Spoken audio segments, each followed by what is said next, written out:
Nancy Burt-Preece here, independent Stampin' Up! Demonstrator. Here's all my contact information. So feel free to take a screenshot. I'd love to have you if you need a Stampin' Up! Demonstrator or interested in some of my social media. I am creating a Joseph's coat technique. And this is actually a Nancy card. Sometimes I do a lot of casing, but this one is actually Nancy. And this is my first try, and I can see where I'm going to do things a little different. But it's good for you to see that I don't always do it, knock it out of the park the first day or the first try. So I'm using beautiful butterflies. I'm using Labeled with Love just for that little butterfly for the inside, because there's going to be so much going on. Oh, look at, I have a little, I'll put it there.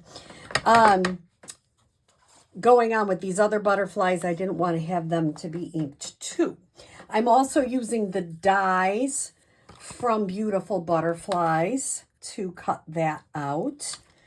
The actual setup is relatively easy. So how do you create a Joseph's coat technique? Well, it has some basic steps. The next video I'm going to do, I will show you how to do one with a kissing technique. But right now we're going to do our basic Joseph's coat. So the first thing we're going to do is, and I'll have these out if you do come to a class of mine. If not, you can do this yourself. I have 3 of our small blending brushes. I'm starting with Melon Mambo. I don't know why I'm doing it this way. That's how I started it last time. And I'm going to do it again. And see here, I want it pretty vibrant. So that it'll show through. And I've been playing, so my hands are like an inky mess here. Then I'm going to set that to the side, and I'm going to do the yellow. This is Daffodil Delight with a different blending brush.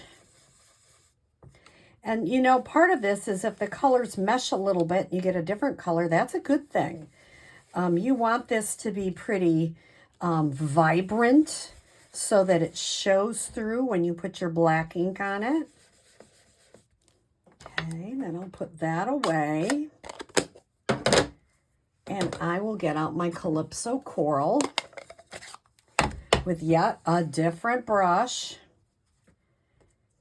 I like to keep them separate so that you're not mixing all your colors. Sometimes I have like an orange brush that I use for a couple of different oranges. That I totally think is fine. But I try not to use like one white I use with a dark purple and then bring it out in an orange or a yellow or something. That doesn't always work. And every time I do it, like you can do a better mixture. I'm just doing it relatively quick, as you can see. But you can do whatever combination of colors you want. And if you come back through and go, I need to use a little bit more of the pink. I don't have a lot of that on there. You can come back through and add some, like maybe here I'll add some pink, and I'll add some pink here. And just keep going until you get the colors you want. I'm going to stop there, but you can do anything you want. This is a personalized technique. Now, I'm going to bring in my heat gun and just dry it a little bit. A couple of times I didn't do that. And it just picked up so much of the embossing powder that I didn't like it. So I've been playing with this technique this morning and trying different ones, and this is the color combo I liked the best. So, and I've got that pretty dry. So now you have to do this. If you don't do this, you will get kind of a mess.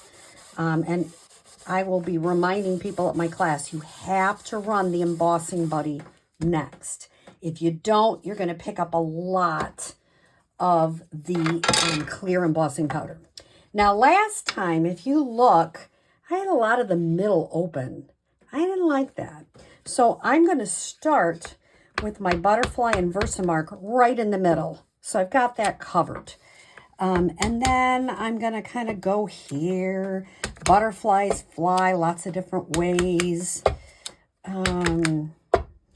You can go artfully off the edge. And then I kind of look in the light. Where are some areas I haven't used the butterfly? I'll use this small one to fill in. And maybe one there. It's not going to be perfect, but it'll be fun. Okay, then I'm going to move that off.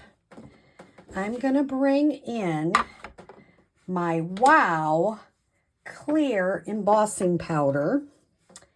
And I'm going to put it in my container. This is a great thing. If you're looking to get some tools from Stampin' Up, this is a great, it has, I'll show you how to use the bottom in a minute. It is so handy.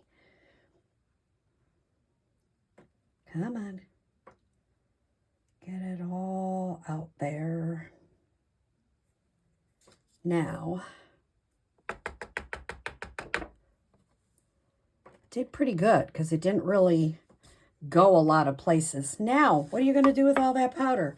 You're going to take this bottom part off and you're just going to pour it back in your bottle. Isn't that cool? I love that because you're not wasting, oops, let's put it on the right thing. You're not wasting your, this bottle of embossing powder will go a really long way. Now I'm going to come back in and I'm going to heat set my butterflies. So is this a quick and easy technique? I realize there's a butterfly. I just saw it on the top that I didn't get any embossing powder on because they show up. Now, would this be a pretty thing right on its own? Absolutely. There we go. I had one just at the top and I forgot to put any powder on it. All right, now we'll come back and heat it. And you can kind of see the moment when it starts like shiny, it gets shiny and clear instead of that white powder. Once it gets to that point, you move on to the next one. And after you use the heat tool a few minutes, it does get heated up. So you don't have to worry about it. Just come around, get all...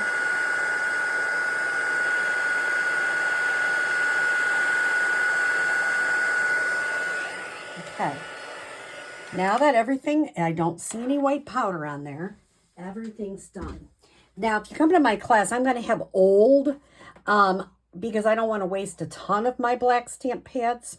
So I will keep my re-inker, and I have tried using this to put it on. It takes forever. I find the direct to paper works the best. And I just start, yes, it is going to kind of mess up this, but this is an older black pad, so I'm okay with that.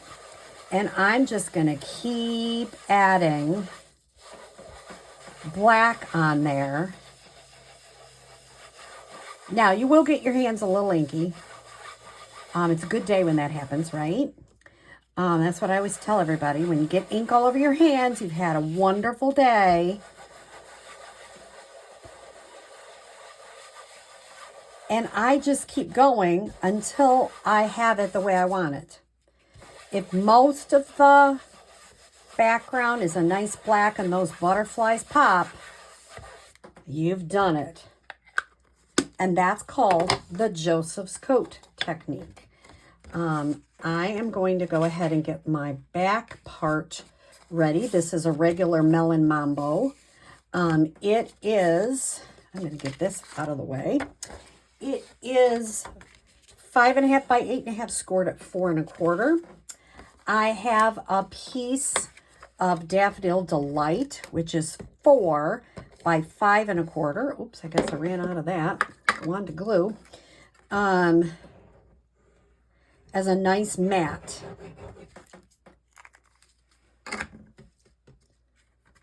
Oops, come on. Here we go. Here's the mat.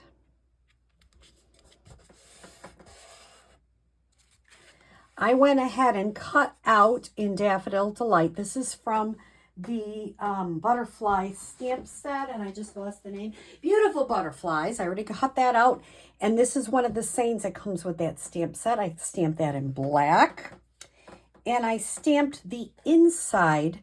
This also comes with that stamp set, Time to Celebrate, and just a few pink butterflies. You notice I'm letting this other one sit for just a minute before I put it on. And if I really am concerned that I have a lot of ink, I can go ahead and use my heat gun on it. This white is the same as the outside white, so if in case it looks a little smaller inside, it is. That way you don't get confused. Let's see. Oh, maybe I will heat it just a little bit. Just a little, just to set.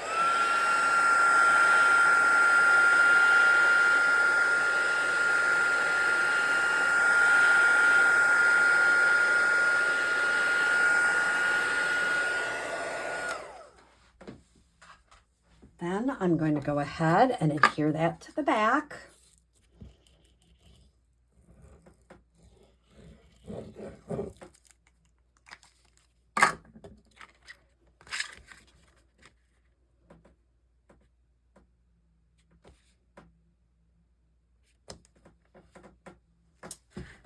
I'm gonna pop this up. Yeah, I like the way I place the butterflies better on this one. So starting from the middle out, I think is a good idea. Now, let's say I didn't completely get ink or embossing powder on some of that. That's totally okay. And I just put something on there. Don't you love that? Because I got ink all over my hands. So if you're doing this technique, make sure and wash your hands frequently because you will have ink everywhere, which I don't mind. Some people don't like it. So this time, because I have a little boo-boo, oops, I have a little boo-boo at the bottom, I might add a bright color to cover that right up on either side. And there you have the Joseph's Coat technique. See, you can do whatever you want as far as decorations. It just is a really neat technique. Of the two of them, I like that one better. I think I did a better job of heat setting it. I did a better job of making sure it was dry. So fun technique, not hard, little fussy, and that's okay. I hope you have a great day. Thank you.